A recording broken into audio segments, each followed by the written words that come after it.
right, everybody, welcome back to another episode of the Technology Alchemists. Our sponsor is your Virtual CTO. Your Virtual CTO is a technology services company specializing in increasing your revenue and profit through a close examination of your technology engine. Your Virtual CTO offers exclusive coaching for business leaders that is the only business coaching program that includes technology as part of the program. If you want to learn how you can make more money by tuning up your technology engine, you can learn more at getyourvirtualcto.com. So on today's episode, we have Brenden. He's the founder of MasterTalk, a YouTube channel he started to help the world master the art of public speaking and communication. He coaches purpose-driven entrepreneurs on how to master their message and share their ideas with the world. Welcome to the show, Brenden. Thanks for having me, Mike. It's great to be here. So tell people a little bit about your background, why you started a channel like that, and overall what your impact has been. Yeah, absolutely.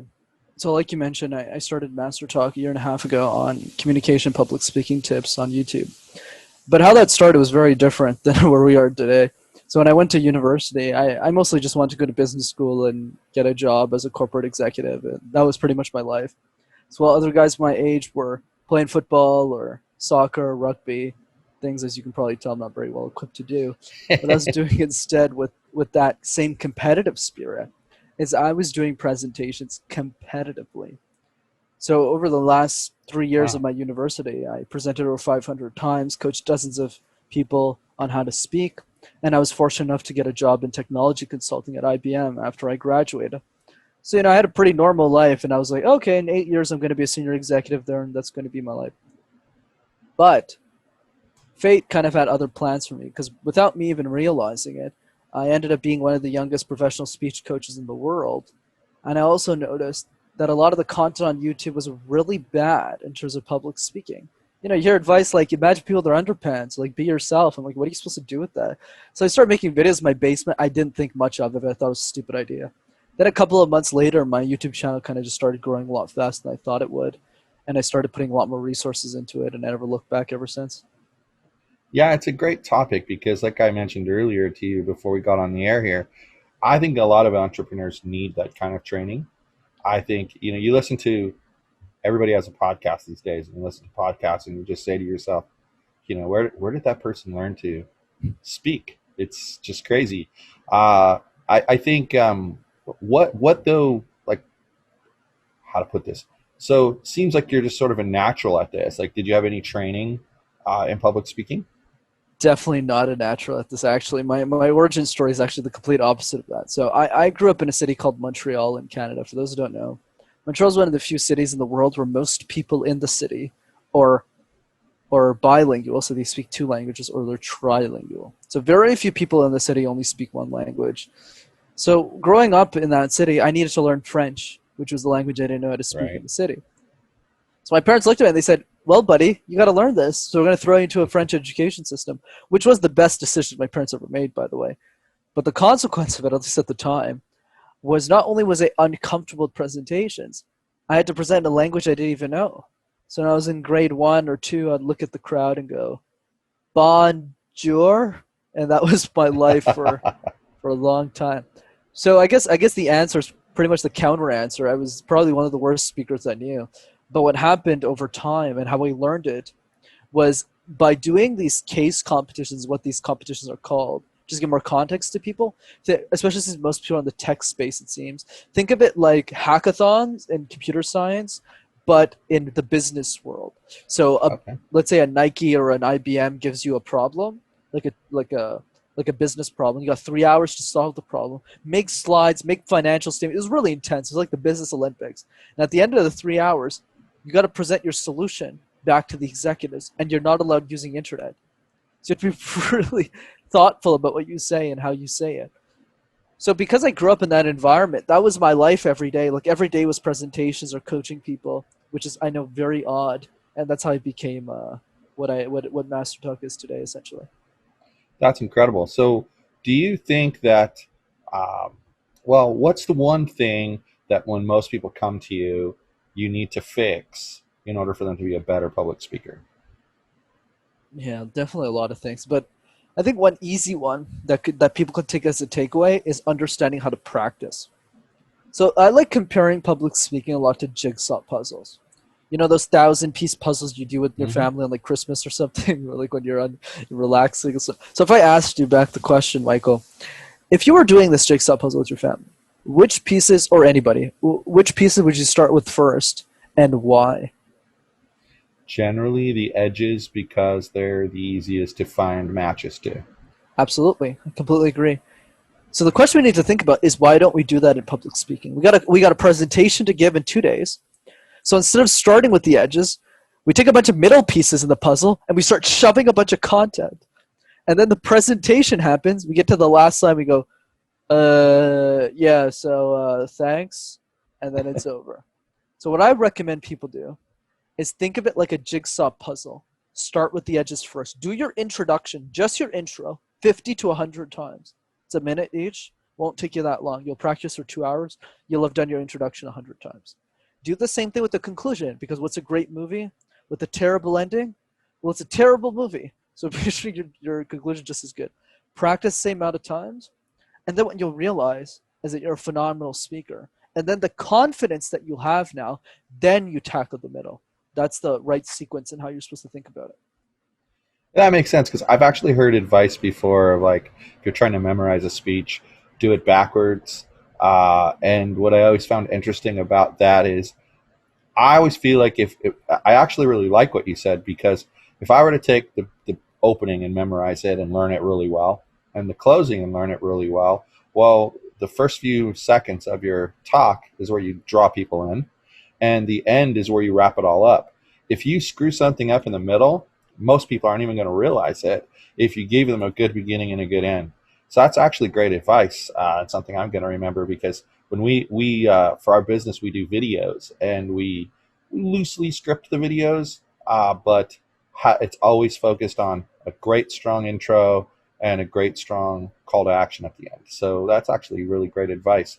So what's your who is like your typical student that comes to you, or maybe also if it's any different, who's like your typical subscriber?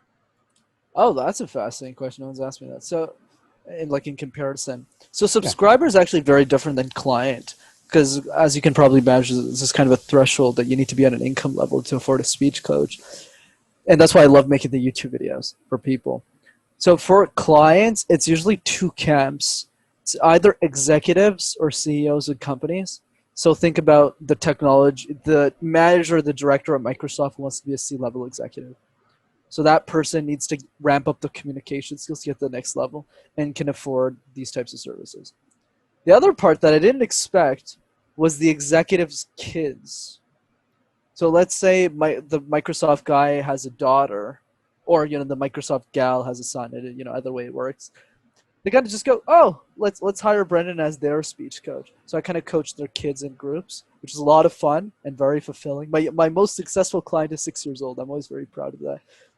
But on the subscriber side, which is very fulfilling to me, I would say most of the subscribers are people who are in their middle tens, early 20s, who are in university or in high school, who want to get better at communication, know what YouTube is, and can only relate to me because most people on the platform, in my niche anyways, are in their 40s, 50s, 60s. That makes sense. Do you think that what you teach could benefit people who maybe aren't ever going to do public speaking? Absolutely, absolutely. And the way that I see this to kind of explain this to people, public speaking has very little to do with presentations. I know that sounds counterintuitive, but public speaking is everything, right? It's the tough conversations you have with your loved ones. It's the way that you interact with your children, if you have any. It's the way that you have dinners with your friends.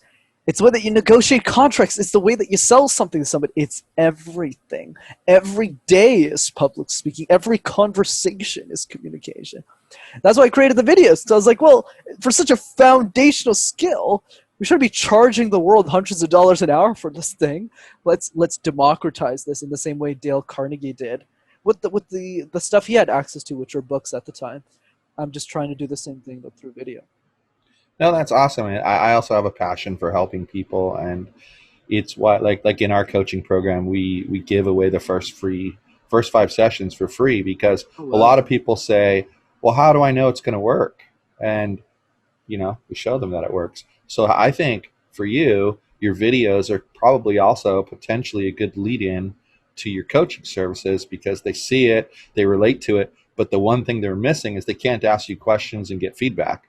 That's really a key. And um, I think the feedback component is going to be essential if they want to go as far as they possibly can with their communication skills. So what do you think is, can you give me three things that most people are terrible at when it comes to communication?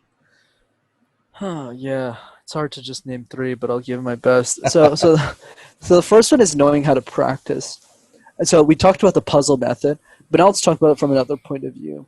The mistake most people make is that they present one presentation one time. So if you think about yourself, Michael, when you started your when you started the Technology Alchemist, I mean, and you compare yourself today to where you were in episode one, out of 10, it's probably an 11, right? Is my Right. thinking, right? Or 12, right? Same thing with me. Like when I started, and if you don't believe me, go watch my first YouTube videos. They're still up there. It was me in my basement, like right over there with my Pixel phone, and I was just there like, hey guys, welcome to Master Talk. And today it sounds something more like this. Did you know that 47%, you kind of get out of it. But the point that I'm driving is the reason you're getting better, Michael, is because you're doing the same thing over and over again.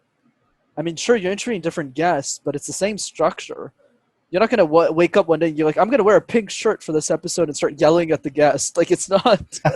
It's just not like it's Definitely simply not. right. It's just not the format. So at some point, you just know your format in the same way I figured out mine with what I do. So what people need to do, because the issue with most of society is, well, at work when you present, you're only presenting at one time. Your project is going to change.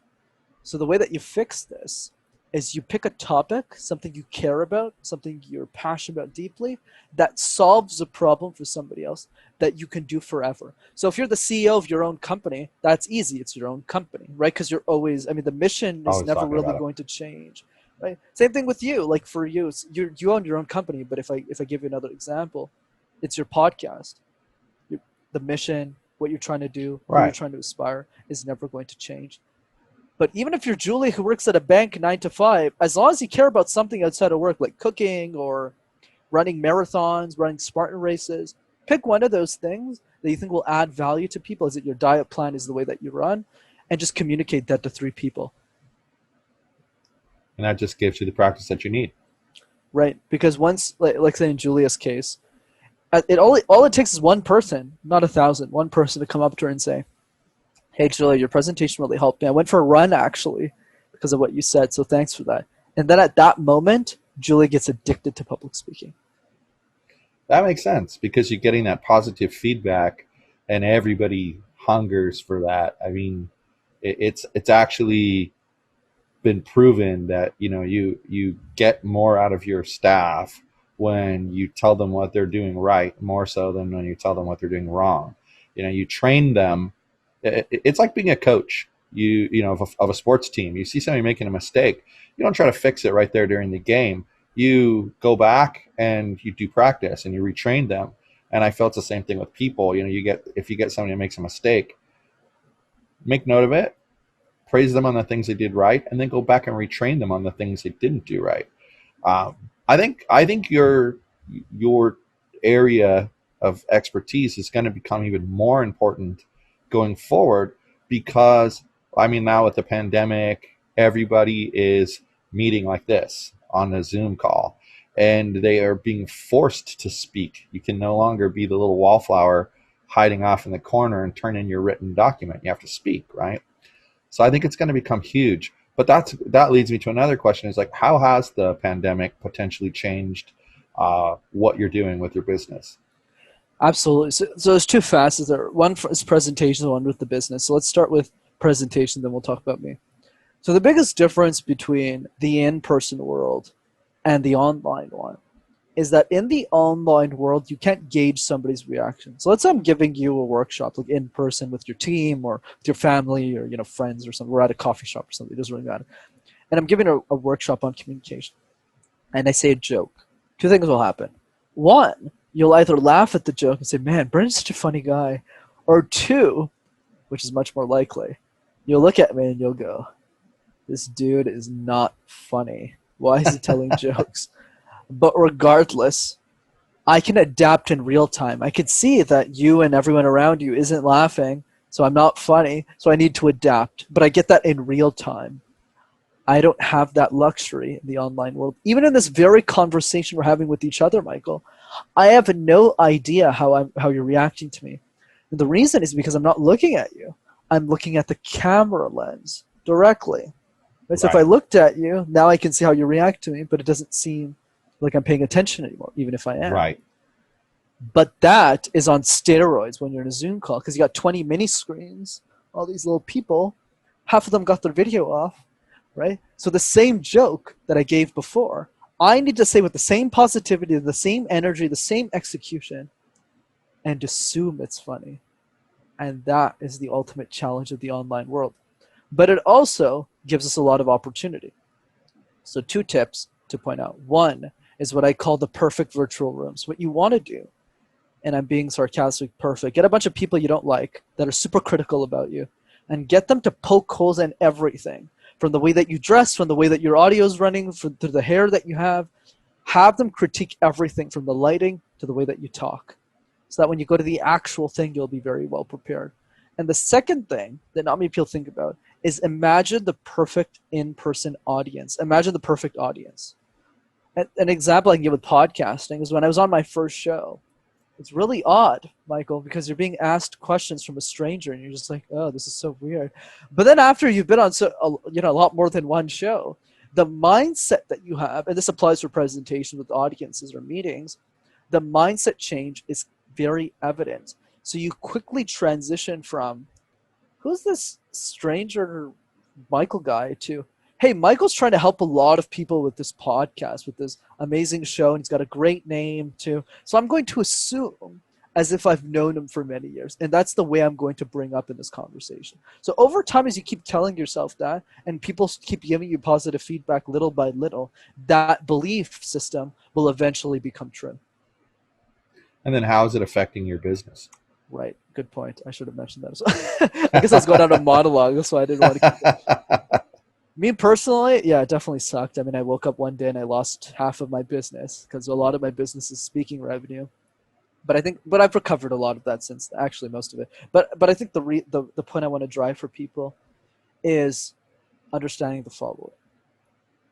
Nobody really understands who the real enemy is. So let's say I ask somebody, "Well, who's your enemy?" They might say, "Oh, you know that my competitor, or the guy who cut me off in traffic, or my wife." I was like, "Whoa, your husband, your wife, whoa, hey." But what they don't get is that all the enemy that we all have is actually the same person, and that person, or rather thing, is time. You can throw money at time, you could yell at time, you could scream at time, you can tell time to go away. Time always wins in the end. And the issue is most people think that 2020 is canceled as if you can go to a bank and get a loan back for it. Hey, could I just get a +1 to my lifespan? That's not how the world works, people. So instead, understand that time is the only enemy that matters, not the people around you, and make time, you know, use it to your advantage, reinvest it.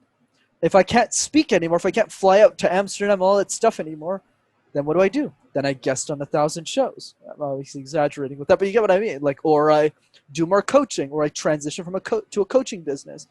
How do I reinvent? How do I make sure that I don't waste the time because I don't get the time back? That would be my message to people for the business part. That's awesome because time definitely it's a finite resource that once you use it, it's gone.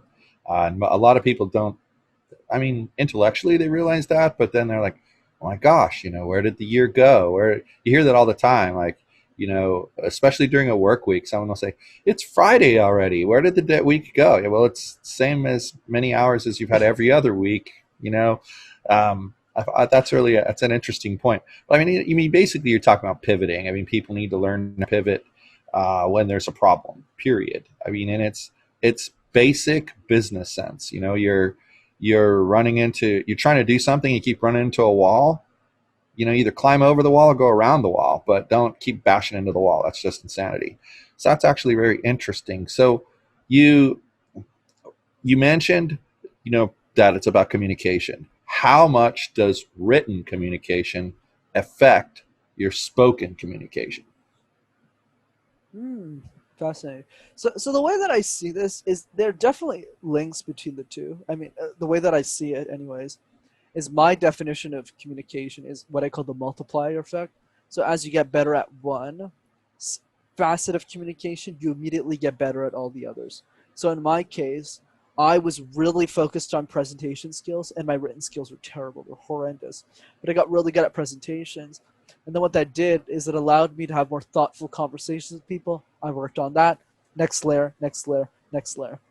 And there's definitely correlations with written and spoken as well. I think the way I think about it is I would just pick one vertical that you think will add the most value to your life the most. So let's say you're a sales guy and you're doing a lot of one-on-one coaching calls, right? It makes sense for you to focus a lot more on conversational skills, right? Because it's one-on-one at the Sure. end of the day.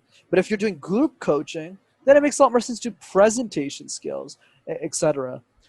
And for me, I guess the way written has played a role in my life is because I script every one of my YouTube videos, so it helps me structure my thoughts better. But I wouldn't worry too much about the correlation in general. I would focus on one vertical, master it, and that'll give you the confidence to master everything.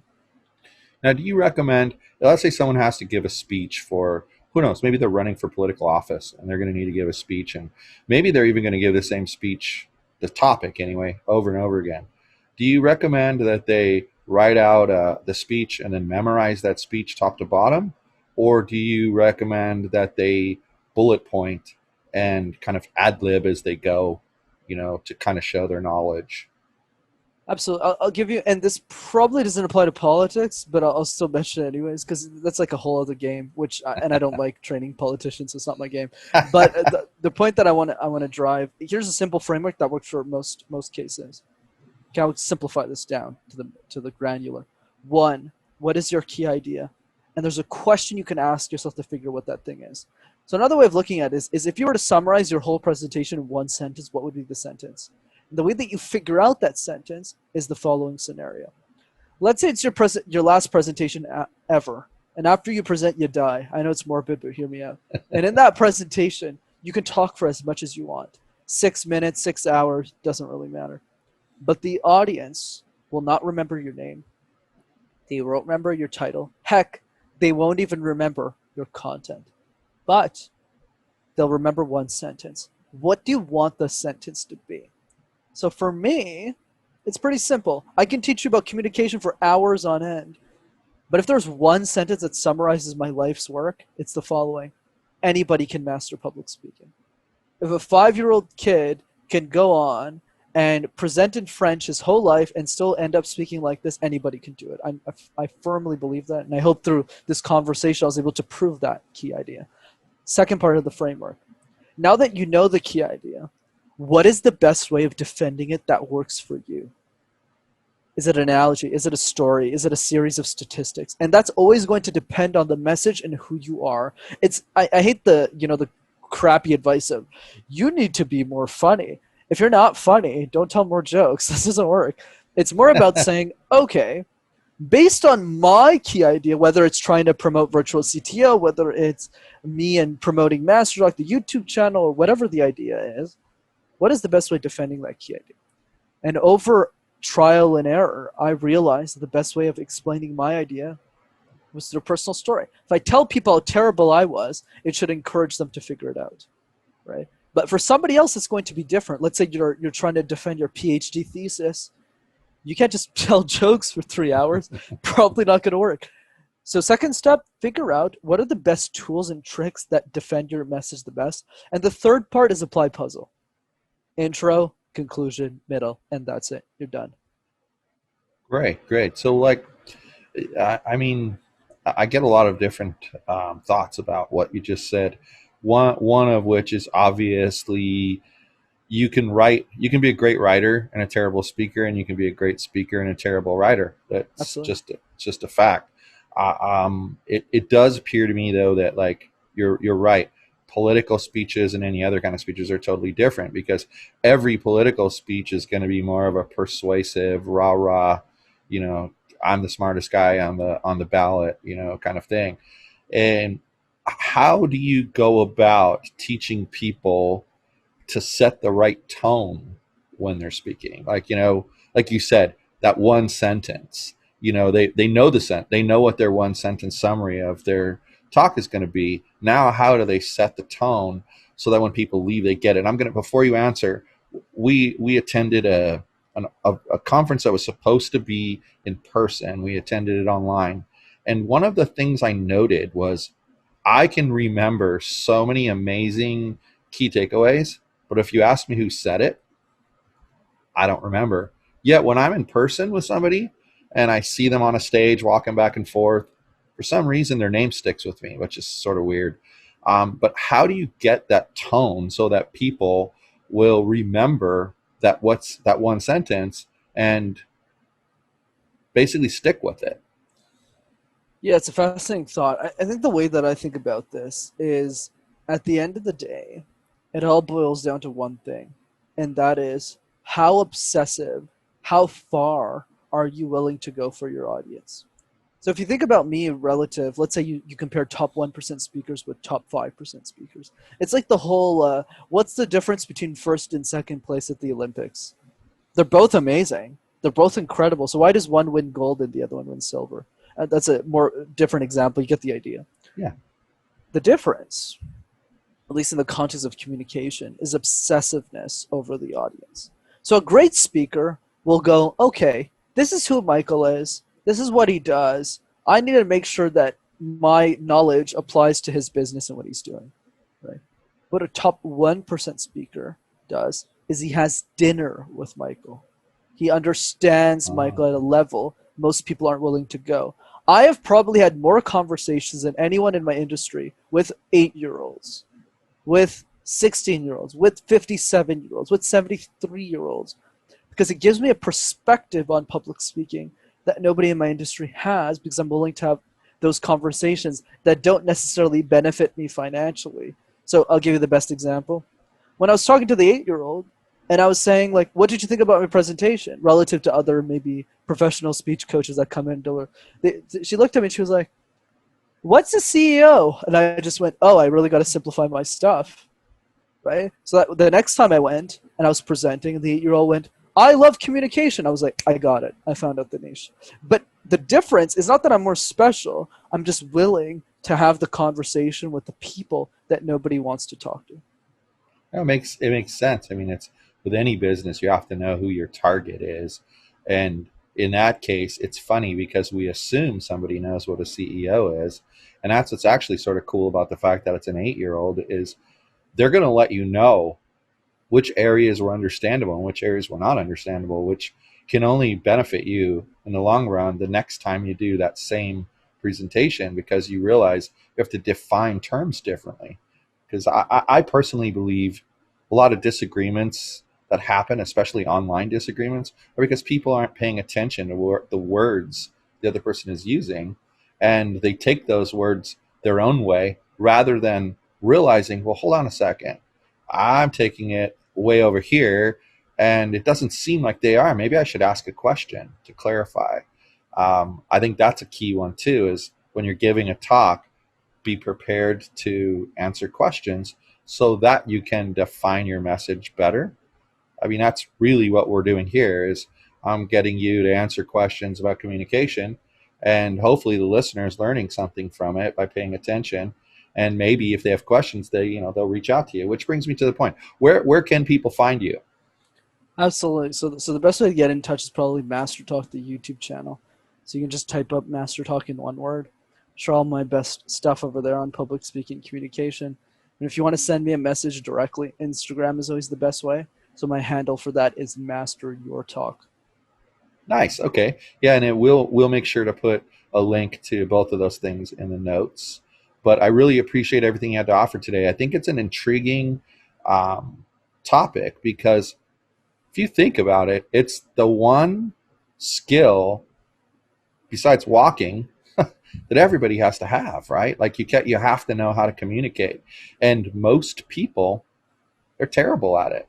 And I think what is it that I've heard before? It's you get better. You only get better at the things you practice. And so to your point earlier, When you do a work presentation, the reason people don't get better is because they do it one time and one time only. And then maybe 6 months later, they have to do another presentation, and 6 months later.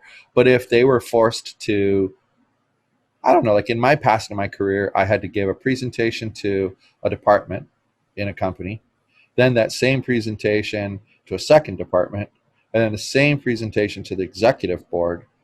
By the time it got to the executive board, I had it nailed. For the same reason you're talking with the 8-year-old, other people gave feedback. I think what your approach is amazing, and I have a feeling your YouTube channel is going to be one I frequent because doing shows like this. I have actually 2 podcasts that I run, and I want to be better at communicating my point in a clear and concise way, especially concise. I tend to be very wordy, as you can tell, and I want to pare that down. But it's been fun. I really have enjoyed it, and thanks for being on the show. I really appreciate it. Of course, it's my pleasure. Thanks for having me. All right. Thanks everyone for listening to the Technology Alchemist. Please check out Brendan's channel. It's going to be at youtube.com/MasterTalks and give it a listen.